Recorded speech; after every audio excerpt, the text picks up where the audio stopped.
नमस्कार। आज समझते हैं नवम भाव के विषय में। तो जो कुंडली का नवम भाव होता है उसे हम अपना भाग्य भाव ही कहते हैं, धर्म का भाव कहते हैं।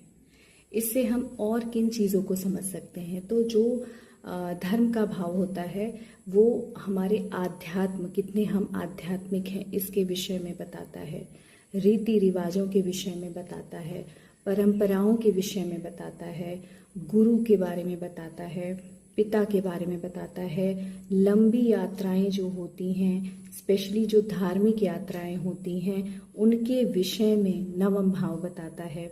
समाज में स्वीकृति को नवम भाव ही दर्शाता है। साथ ही साथ wisdom of do and don'ts in life, इसको भी नवम भाव से हम पहचान सकते हैं कि किस तरह के ग्रह हमारे नवम घर में बैठे हुए हैं, नवमेश कहाँ पे बैठा हुआ है और नवम भाव पे किन ग्रहों की दृष्टि आ रही है। उसके अनुसार हम अपनी लाइफ में जो भी निर्णय लेंगे वो सही होगा, गलत होगा, ये हमारा नवमेश या नवम घर पे जिन ग्रहों की दृष्टि आ रही है वो डिसाइड करते हैं। साथ ही साथ प्रोटेक्शन हमें मिलेगी कि नहीं मिलेगी ये भी नवा घर बताता है, क्योंकि पिता का भी घर है ना नवम भाव।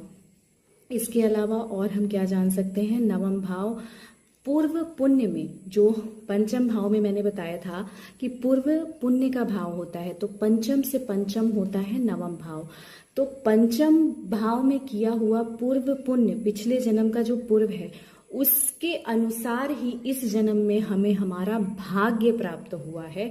इस वजह से नवम भाव जो है वो भाग्य भाव बना हुआ, तो उसके अनुसार जो हमें इस जन्म में भाग्य का सुख मिल रहा है वो हम नवम भाव से देखेंगे। इसके अलावा हम सपोर्ट, कि हमें कौन सपोर्ट करेगा हमारे जीवन की परेशानियों में, हमारे ओवरऑल जीवन में कौन सपोर्ट करेगा, कौन नहीं करेगा, ये भी नवम भाव को देख करके हम डिसाइड करते हैं। हमारे टीचर, हमारे गुरु हमें कैसे मिलेंगे, हम उनके लिए ओबीडिएंट रहेंगे नहीं रहेंगे, ये भी नवम भाव से पता चलता है। पीनेंस, लॉ, ऑर्डर, ये सारी चीज़ें भी हम नवम भाव से देखते हैं। नमस्कार।